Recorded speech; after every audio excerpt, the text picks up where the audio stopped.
Hey guys, how's it going? Quinn Kumfer from Treeboy Productions here.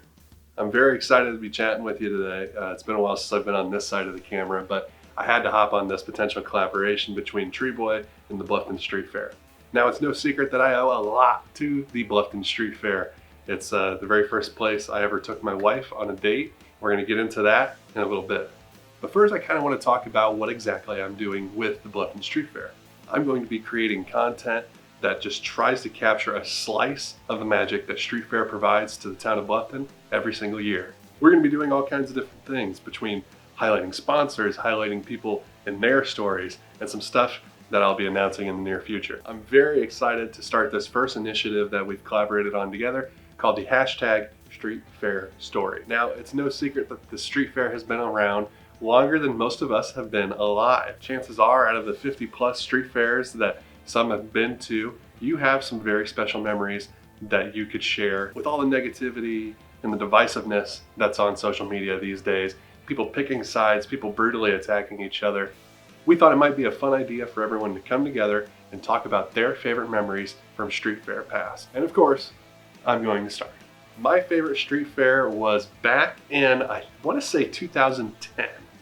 Now, mind you, this was before my wife and I started dating. My wife, Kirsten, was the new girl in high school. Kirsten's always been ridiculously attractive, and I've always looked like a beanpole, and at that time I looked like a beanpole with a highlighted mop on my head. I probably asked her out at least 5 times in different venues, trying just anything to get her attention. Finally, she agreed to go with me to Street Fair. Now, of course, we were 15 at the time. It's not like I had a high producing job or anything like that. I had to ask my parents for some money so I could take this gorgeous girl to Street Fair. And of course I wanted to impress her, so I brought $10. As soon as we got to the Street Fair, we started roaming around and she wanted something to eat. So I thought, okay, what is the most bang for my buck here?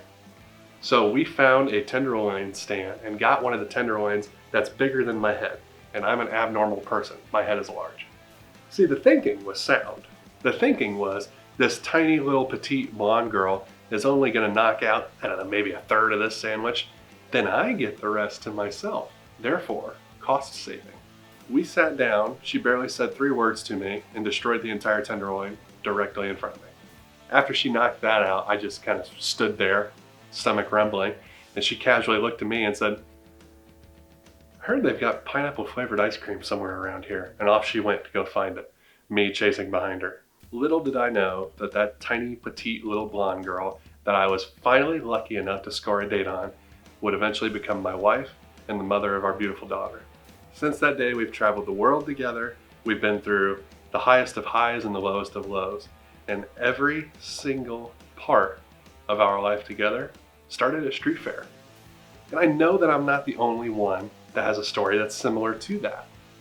Hence, what we're trying to do here with our collaboration between Treeboy Productions and the Bluffton Street Fair. So what I am urging you to do today is to share your hashtag Street Fair story on all social media outlets. Let's stop being divisive. Let's stop going after each other. Let's put down our keyboards as weapons, as people tend to do on social media. And let's come together and share our favorite stories with the hashtag Street Fair Story. This is Quinn Kumfer from Treeboy Productions, signing out.